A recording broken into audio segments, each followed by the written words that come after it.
Moisés y Balaam. De eso nos toca hablar hoy. Estamos en el libro de Números, ya terminando el libro de Números. Pero está claro que Dios levantó siempre profetas para crear una realidad distinta a la que se vivía en el momento en que los levanta. Cuando Dios levanta a Samuel, la idolatría, el problema idolátrico de Israel era muy serio, y luego viene Samuel y Samuel logra una transformación. Samuel era un profeta. Y así podemos hablar de Abraham. Abraham fue un profeta.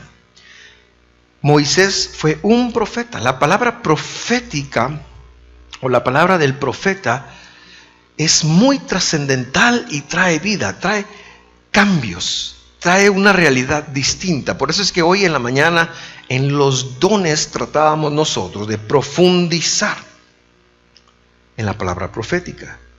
Pero usted sabe que el mal lo pervierte todo. Y entonces lo trata de imitar.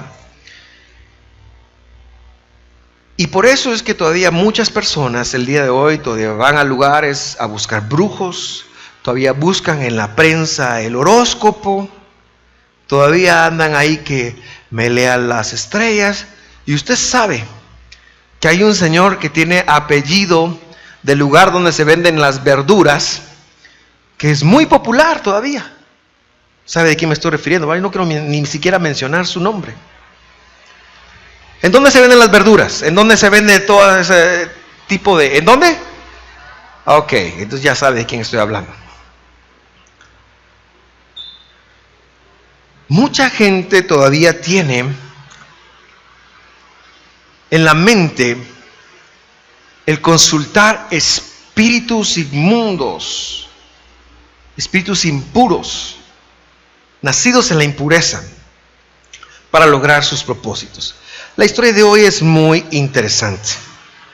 Hay un rey en un lugar que se llama Moab. Moab, Ab, padre. Moab era el producto de una relación incestuosa entre Lot y una hija. Su hija lo emborrachó para tener un hijo y luego le puso al hijo de mi padre. Era una sinvergüenza esta muchacha. Y Moab, de mi padre, este es el hijo de mi padre, pero es mi hijo también. Y entonces Moab crece y se convierte en una gran nación. Pero como era simiente y tenía promesa por estar emparentada con Abraham, Dios les da una porción de tierra. De tal manera que cuando los israelitas salen de Egipto, Dios les habla claramente y les dice: oigan, no quiero que molesten a Moab, porque no les voy a dar absolutamente ninguna parte de su tierra, sino que ustedes van a pasar, van a rodear Moab y van a entrar a Canaán. Canaán es lo de ustedes, ahí es donde ustedes van a vivir, ahí es donde ustedes van a triunfar. La tierra prometida es Canaán, nada que ver con Moab. Pero en el año 40 Israel ya va enfilado para conquistar la tierra prometida. Y de pronto el rey de Moab, que se llama Balac, creo yo, hijo de Zippor, él dice: hay un pueblo, y mira el pueblo de Israel y lo que han hecho y lo que han conquistado, y se asombra del que el mar ha sido abierto para ellos, y escucha todos los milagros de Dios. Y entonces le da miedo. Le da miedo, le da pavor, le da terror. Y para lograr sus propios resultados egoístas, envía a contratar a un profetita, a un hechicero, que se llamaba Bilam en hebreo. Bilam y Balaam, era un hechicero.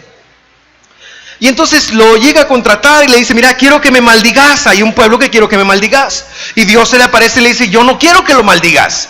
Y Balaam dice, se confunde. ¿Por qué? Porque el pago era muy bueno. Y entonces él está a punto de vender sus valores por un pago.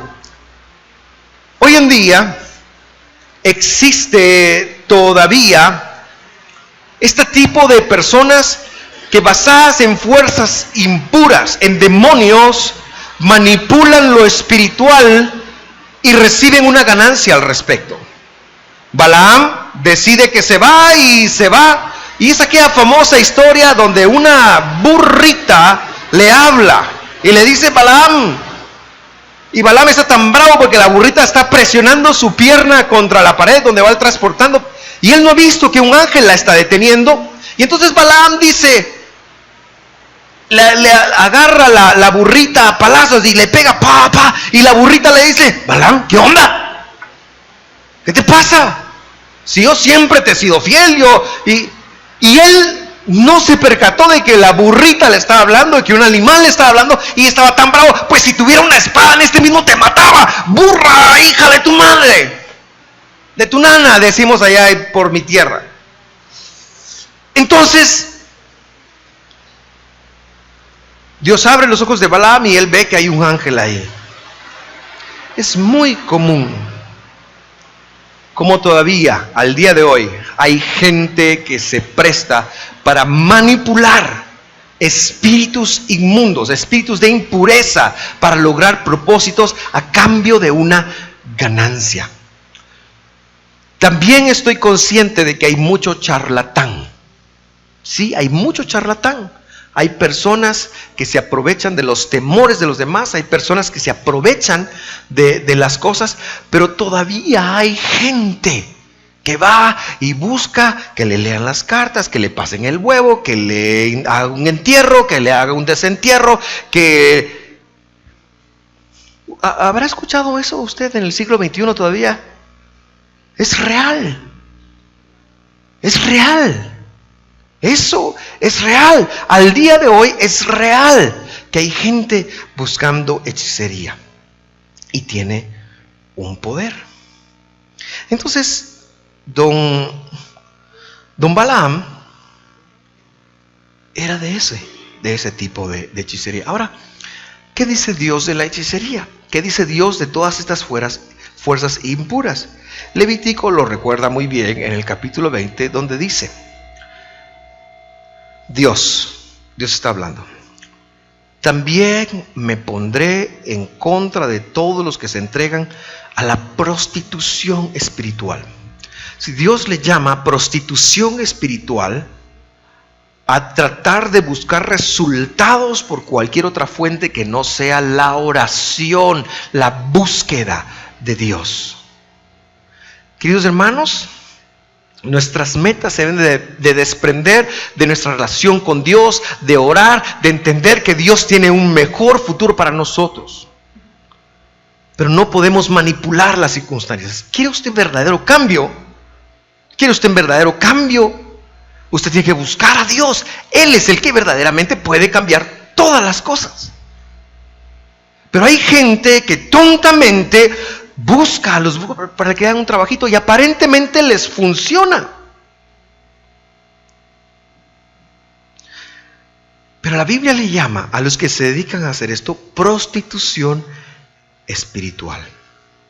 Al confiar en mediums o en los que consultan los espíritus de los muertos, y luego dice: los eliminaré de la comunidad. Estoy leyendo la Nueva Traducción Viviente. La Biblia prohíbe que el Hijo de Dios busque la hechicería, incluso la hechicería evangélica. ¿Sabía usted que hay hechicería evangélica? Pastor, ore para que mi marido cambie. Esa es hechicería evangélica. ¿Por qué razón? Se ríe, ¿verdad? Porque la clave está ahí en decirle: Señor, Dios mío, ayúdame a cambiar. Ayuda a mi situación a cambiar. Ayúdame a ver cuáles son las pautas que yo tengo que dar para que mi situación cambie. Pero cuando yo ando queriendo cambiar a las personas para mi conveniencia, es lo mismo. Entonces, incluyendo la hechicería evangélica, los eliminaré de la comunidad. Estas personas hechiceras son personas reales que por espíritus inmundos manipulan las fuerzas de la que no vemos y da un cierto resultado, porque conocen las fuerzas oscuras espirituales. Eso tiene algún poder. Tiene algún poder. Entonces, hermano, no busque usted que le tiren las cartas o que se las lean, no sé, que le haga un entierro, que le haga un desentierro, porque Dios está en contra de eso. Dios se siente afrentado por eso. Hay una forma del cambio, y el cambio lo tenemos cuando nos acercamos a Dios, entendemos su palabra, empezamos una transformación. Por supuesto que yo creo en la intercesión, pero la intercesión es ponerme en favor de otros para que Dios les perdone sus pecados, como lo hizo Moisés, Abraham, y sobre todo, magistralmente, como lo hizo el Rey del universo, nuestro Señor Jesucristo. Pero entonces, ¿qué vamos a hacer, pastor? ¿Usted quiere decir que si mi compañero de trabajo tiene envidia de mi trabajo, si va y busca un brujo de verdad, me puede dañar? ¿Me puede molestar? ¿Me puede afectar? Pues esta charla no es para que usted caiga en temor. Esta charla es para que usted conozca sus derechos en Dios. Y hay una promesa en Isaías que yo quiero empezarle a dejar en su corazón. Isaías 54 dice: pero en aquel día venidero, y ya estamos en ese día, ningún arma que te ataque triunfará. Se refiere a armas espirituales más que nada. Y silenciarás cuanta voz se levante para acusarte. Este es aquel famoso versículo que nos hemos aprendido en la versión Reina Valera como: ningún arma forjada contra ti prosperará, y condenarás en juicio toda lengua que contra ti se levante. ¿Se acuerda de esa promesa? Es una promesa maravillosa. Y continúa el versículo diciendo, yo no se lo puse ahí, pero continúa diciendo: esta es la herencia de los siervos del Señor. ¿Usted sabe qué es una herencia? Una herencia es que cuando el dueño se muera, usted recibe en posesión los bienes del dueño. ¿En dónde se dio esa herencia? Esa herencia se dio en el madero del Calvario, cuando el dueño de la promesa dio su vida por usted y por mí, y nos dio su herencia. Eso, ningún arma. Hey, hermano, tenemos la bendición de estar cubiertos. Así que no importa si alguien te odia, si va a buscar a un hechicero, a un brujo, a lo que sea. Sí, condicional, aquí viene la letrita chiquita del contrato. Sí, condicional. Dios está contigo, no te puede tocar. Si Dios está contigo, no te puede tocar. Ahora, este sí condicional, más adelante lo voy a explicar, porque es bien interesante. No es que como si yo soy hijo de Dios y hago lo que se me da la gana. No es así. Es un sí condicional. Ahí lo voy a explicar más adelante. Así que en este caso, el malvado Balaam lo llevan y lo paran una vez y le muestran donde el pueblo está acampando, y él está pagado para maldecirlos. ¿Y sabe qué hace? Los empieza a bendecir, porque Dios cambia la maldición en bendición. Esa es la herencia. Ningún arma forjada contra ti prosperará. Cuando alguien te desee la muerte, Dios te va a dar vida. Cuando alguien te desee miseria, pobreza, Dios te va a dar recursos. ¿Por qué? Porque esa es la herencia. No importa que se levante un malvado en tu empresa, en tu casa, en tu familia. No importa que se levante algún hijo del diablo en contra de ti, Dios te va a dar la herencia. No importa ningún arma. Este Balaam se para y ve, y cuando está a punto de maldecir, empieza a bendecir. Y el rey que lo contrató le dice: ¿qué está pasando? Le dice: te contraté, pero no, ¿sabes qué? Venite a otro lado. Y lo lleva a otro monte, y aquel le pide que le ponga ahí algunos sacrificios para adorar al Señor. Y pum, nuevamente, y ya cuando está a punto de maldecir, pum, bendice nuevamente. Y 3 veces sucede esto. Dios cambia las maldiciones en bendiciones. No tienes que andar por allí temiendo lo que pueda hacerte el hombre. No tengas temor del que te amenaza. Jesús lo dijo de otra manera: tenle temor al que puede poner tu alma en el infierno. A Jesús, a Dios es al que hay que tenerle el temor reverencial, pero ningún alma forjada contra ti. Dios cambia las maldiciones en bendiciones. Hay una historia en el Antiguo Testamento muy interesante. David sufrió una conspiración de parte de su hijo Absalón. Iba muy dolido en el alma, va llorando, va cubierto, cuando de pronto le sale un hombre, Simei. Le sale y le empieza a tirar piedras. Y él es el rey y va con su guardaespaldas y toda la cosa, y le empieza a tirar piedras y le dice: tú, hijo de... Le empieza a decir eso, hermano. Y tú eres un sanguinario, y por eso Dios te le está levantando a tu mismo hijo para que venga en contra. Y David va. Entonces llega uno de la guardia presidencial y dice: mi señor quiere que me ajusticie a este, y lo dejo como que es tortilla, le dice. No, le dice, no, déjalo. Quizás Dios pueda volver sus maldiciones en bendiciones. Ay, hermano, no tienes que temer de lo que diga el hombre. Te puede amenazar. Hey, te van a quitar el trabajo. El jefe te puede llegar y decir: te voy a quitar el trabajo. Es la forma de Dios de decirte que hay algo mejor para tu vida.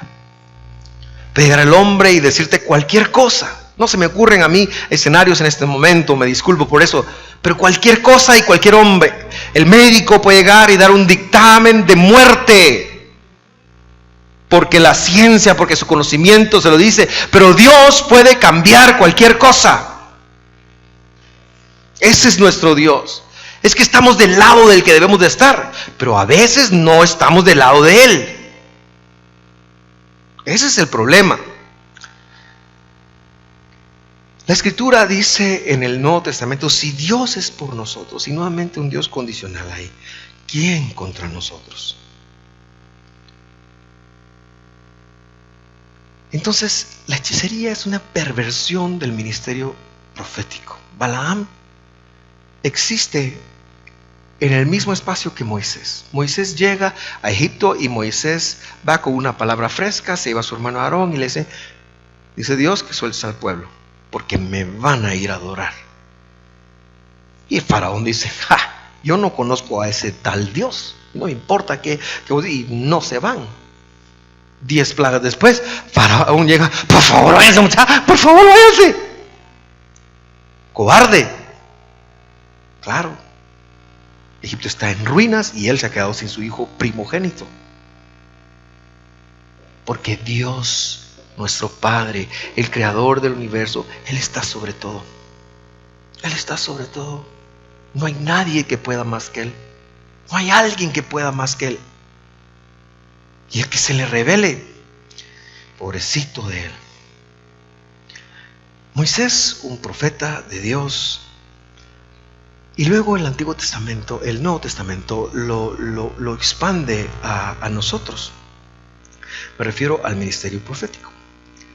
Y aquí entiendo que cada vez que Dios escogió a un líder, sea Abraham, Isaac, Jacob, Moisés, David, cualquiera de los profetas, cualquiera de los jueces, todos tenían en común que fueron profetas para su generación.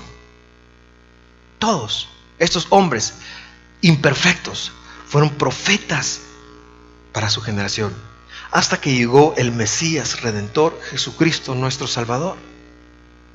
Él fue el máximo profeta de todos.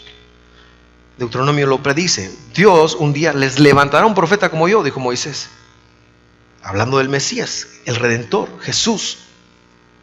Y entonces Él viene, da su vida y profetiza. Si usted se atreve a leer la palabra de Jesús, las palabras del Nuevo Testamento, como palabras proféticas, usted va a encontrar una riqueza de cosas que Jesús dijo que iban a pasar, que todavía no han pasado, y que son nuestras promesas. Usted debe tener promesas. No solo el Señor hizo se convirtió en nuestro profeta por excelencia, sino que Él venció a todos los enemigos y los subyugó en el madero del Calvario. Por si eso fuera poco, luego que Él se va, envía al Espíritu Santo para que venga a morar en nuestros corazones. De tal manera que el ministerio profético, que la parte profética del hombre deja de ser una excepción, como lo era en el Antiguo Testamento. En el Antiguo Testamento el pueblo estaba afligido, oraban y Dios les daba un profeta.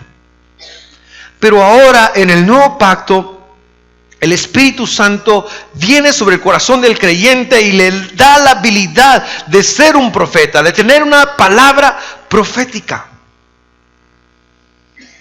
Tal y como lo dice Efesios 4:11, donde leemos: ahora bien, Cristo Jesús dio los siguientes dones a la iglesia.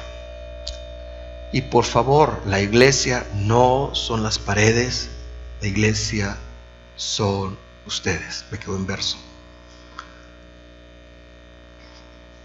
Y los siguientes dones son los dones apostólicos, los dones proféticos, los dones evangelistas y los dones de pastor y maestro.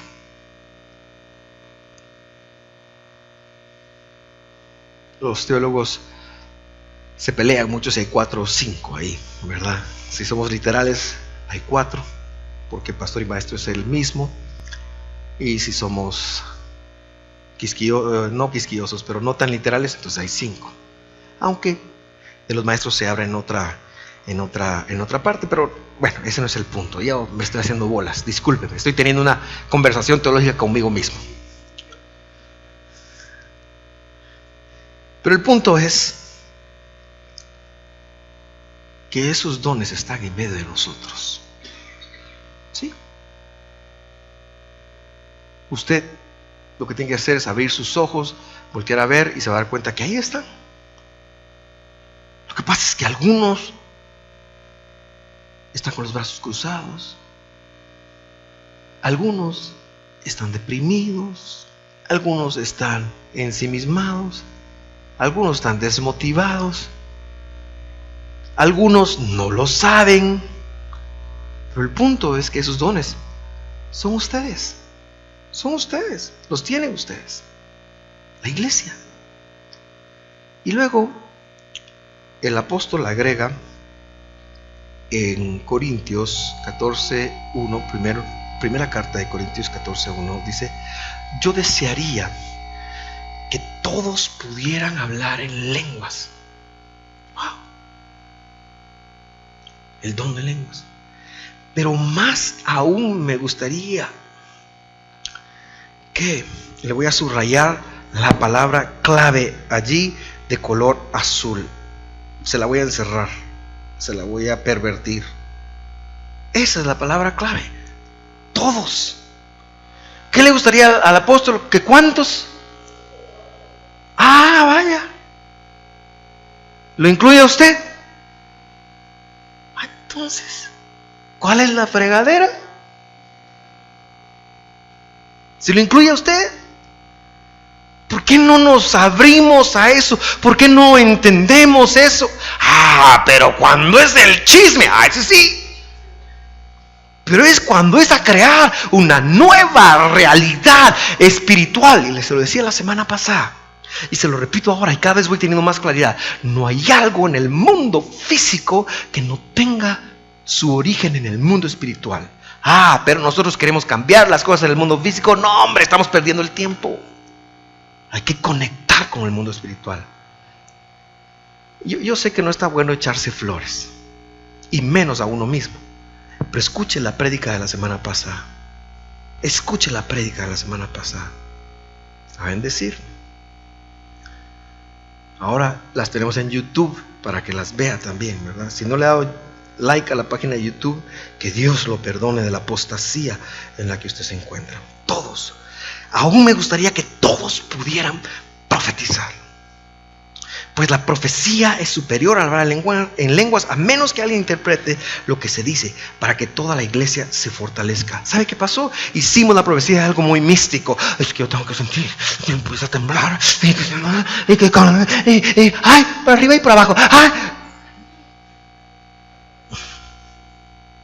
Y no es así, hermano.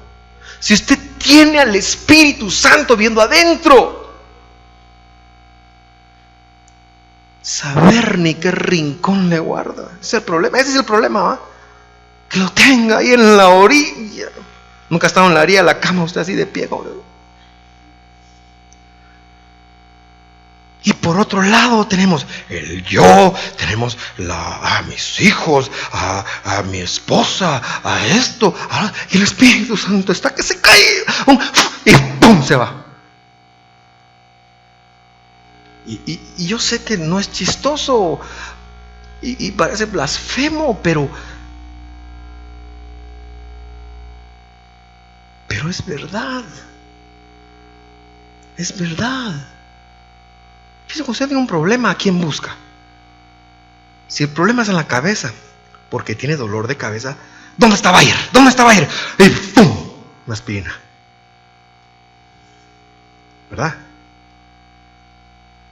Cuando tenemos al Creador mismo, sí, al que lo creó todo, de alguna manera, milagrosamente, porque yo no lo comprendo, como mi alma tan impura y tan pequeña puede ser una habitación para el Rey del Universo. No lo comprendo, pero es el legado de Él. Es un gran poder. Y entonces Dios nos lo da para la edificación, exhortación, y el otro aspecto es el consuelo. Tenemos que hacer buen uso, tenemos que minimizar nuestras malas palabras, tenemos que dejar de hablar mal de los demás, tenemos que dejar de pensar mal de los demás, tenemos que renunciar a la hechicería de nuestra boca quejista, quejándonos y hablando mal de los demás. Pero yo le dije a usted, hace un momentito, ese es el ministerio profético, pero yo le dije a usted, dice que los guatemaltecos no pronunciamos la D y menos cuando está al final de la oración. Entonces dicen que decimos usted, no usted. ¿Verdad que sí usted? La hechicería, hay un momento donde sí funciona, aún en los hijos de Dios. Tengo malas noticias. Tengo muy malas noticias. Hay un momento donde la hechicería, hasta la lluvia se cayó para que lo oiga bien usted, donde alguien va a buscar un brujo y le lanza una maldición a usted y sí le va a afectar. Hay un momento. Lea conmigo Números 24-25. Entonces Balaam se fue y regresó a su casa. Balac, así se llama el rey, también se fue y tomó su camino. La historia que está detrás, o el contexto aquí, es que aquel 3 veces bendijo al pueblo y luego le dice a Balac, ¿sabes qué? Y no solamente les voy a bendecir, también te doy una profecía de lo que van a hacer estos en el futuro. Y le da una profecía, hermano. Una profecía que abarca a David, una profecía que abarca el tiempo de los reyes, y una profecía mesiánica que abarca hasta el tiempo de Jesús. Lo que pasa es que nosotros no lo leemos, números, ¡pum!, de noche lo pasamos. Entonces así termina el capítulo 24 y el 25 continúa. Pero usted recuerde que la Biblia no está ordenada por capítulos, sino que eso lo hicieron para que nosotros le pudiéramos agarrar la onda ahí por el siglo V o VI de nuestra época, sino que la Biblia es todo un rollo, literal, lo escribieron en un rollo. Y entonces es todo un rollo. Entonces el capítulo 25 sigue diciendo: mientras los israelitas acampaban en la arboleda de acacias, ahí donde aquel intentó maldecirlos, pero los bendijo, allí algunos hombres se contaminaron al tener relaciones sexuales con las mujeres moabitas del lugar. Estas mujeres los invitaron a los sacrificios a sus dioses, así que los israelitas festejaron con ellas y rindieron culto a los dioses de Moab. De ese modo Israel, que hasta entonces solo era bendición, que hasta entonces tenía un escudo antimisiles más poderoso que cualquiera que se haya creado, de ese modo Israel se unió al culto de Baal de Peor. El culto de Baal de Peor era un culto muy interesante. Era un culto de prostitución, era un culto de idolatría. Un culto muy horrible, lo cual encendió el enojo del Señor contra su pueblo. Y aquel día murieron 24,000 soldados del pueblo de Israel. 24,000 de un solo plumazo. 24,000. Ahora nos asusta cuando alguien se levanta en Alemania y mata a 10 personas. 24,000. Siervos de Dios, gente pura, gente excelente. ¿No era eso lo que perseguía a Balac? Le pregunto. ¿No era eso? Sí, eso era. Lo que perseguía era debilitar el ejército del Señor, porque les tenía miedo. Eso es lo que persiguen las fuerzas impuras: debilitar tu fuerza espiritual, debilitar tu oración, tu búsqueda de Dios, tu dependencia de Dios, debilitarlo, y que te preocupes más, que no hay finanzas, que estoy enfermo, que estoy malo, que mis hijos, que mis hijas, que el chucho, que lo que sea. Es debilitar tu relación espiritual con Dios. Sí. Así que todas las voces que te visitan en los momentos difíciles de tu vida, esas voces que te visitan, es la voz de Baal de Peor. Es esa voz que te dice: no, es que ¿por qué vas a confiar? No. El pueblo se entregó a eso. Quizás se entienda un poquito mejor si seguimos leyendo. Me adelanto hasta el capítulo 31 de Números, versículo 8. Los israelitas, después de eso, solo le digo que hicieron: se van a la guerra, le piden perdón a Dios por este pecado, se detiene la plaga, iba por 24,000, pero yo le puedo garantizar algo: si no hacen algo al respecto, hubiera aniquilado el ejército entero de Israel. Pero la detienen y de alguna manera se separa. Hoy no voy a entrar a eso, pero la plaga se para, y entonces Dios les dice: miren, vayan y háganle guerra a los reyes madianitas. Evi, Requem, nombrecitos, si anda buscando nombre para sus hijos, por favor no les ponga estos. Sur, Ur y Reba murieron en la batalla, se fueron a pelear contra ellos.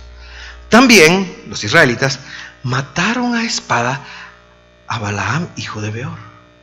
¿No le llama la atención? ¿Y este qué? No era uno de aquellos de en el lugar equivocado a la hora equivocada. No. Tal vez se entiende más si seguimos leyendo el versículo 16.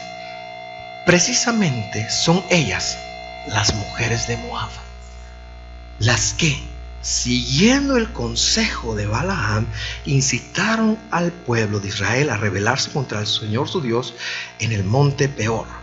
Son ellas las que causaron la plaga que hirió el pueblo del Señor. ¿Qué quiere decir? Quiere decir que Balaam le dijo mira, Balac, yo no los puedo maldecir. Pues ¿sabes qué? Si ustedes los seducen, si ustedes los hacen pecar, sobre todo dos aspectos muy interesantes. Esta charla no es apta para menores de edad. Por eso yo les sugiero que sus hijos menores estén ahí arriba. Pero lo tengo que decir. Yo les sugiero que cuide su aspecto sexual. Porque el aspecto sexual mal manejado, no manejado como la Escritura lo dice, provoca que las hechicerías lleguen. La hechicería viene cuando no nos alcanza. Hay gente que te envidia, hay gente que no te quiere, pero si tú no estás manejando bien tu aspecto sexual, entiende el momento que te toca vivir. Te estás exponiendo a que la hechicería te toque. Y la otra cosa, la idolatría. La idolatría. El aspecto sexual. Por eso te dije, ninguna arma forjada contra ti prosperará. Pero eso es condicional. ¿Por qué? Porque si tú no estás manejando Balaam lo sabía y les dijo: miren, ¿saben qué? ¿Cuál es su talón de Aquiles? Si ustedes les pervierten el área sexual, si ustedes lo llevan por medio del área sexual a adorar a otros dioses, ¡pum!, la hechicería va a funcionar. Y sí, y casi se erradica el pueblo del Señor. Hermanos, hay que ser puros sexualmente hablando. La pureza sexual está vinculada a la bendición. Es una bendición el aspecto sexual. Dios lo creó, Dios lo hizo, pero lo legisló, dijo cómo es la onda, ¿verdad? Y cuando es así, ese aspecto trae tanta vida, pero tanta vida. Y para los que son casados, las personas que más aman en la vida vienen de eso, sus hijos. Uy, ya me ruboricé.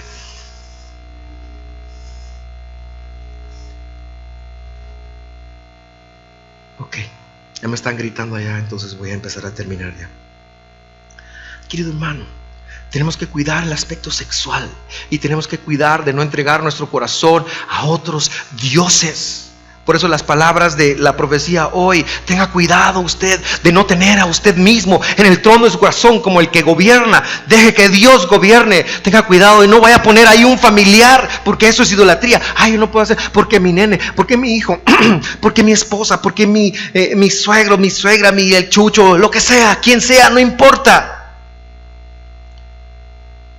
La fe auténtica, la fe verdadera es aquella que pone al Señor de los ejércitos en primer lugar y diga: a Él serviré y solo a Él miraré y de Él dependeré, y Él es la fortaleza de mi vida. Jehová es la fortaleza de mi vida. ¿De quién he de atemorizarme? Él es la fuerza de mi ser. ¿De quién? Aunque mis enemigos se levanten contra mí, no temeré mal alguno, porque el Señor estará conmigo. Cuando nosotros aprendemos a poner al Rey del universo en el lugar, en el número 1, entonces ningún arma forjada contra ti, y te pueden enviar maldiciones, y tú te puedes ir a Cancún y reírte de las maldiciones, o a la playa que te guste, o te puedes ir, aunque sea a donde yo quería llevar a la hermana Mónica de luna de miel, a la aldea del Jute, pero no hay playa ahí, por eso no fuimos. Existe una aldea del Jute en el departamento del Progreso. Dios es testigo de que lo que le digo no es mentira. Pero el punto es: te vas a reír de las maldiciones. No burlarte, sino: pobrecitos, no saben con quién se metieron. Pero tienes que cuidar tu alma. ¿Por qué? El Salmo 7:11 dice, estoy leyendo la Biblia en las Américas ahora: Dios es un Dios, es un juez justo. Dios es ¿qué? ¿Es qué?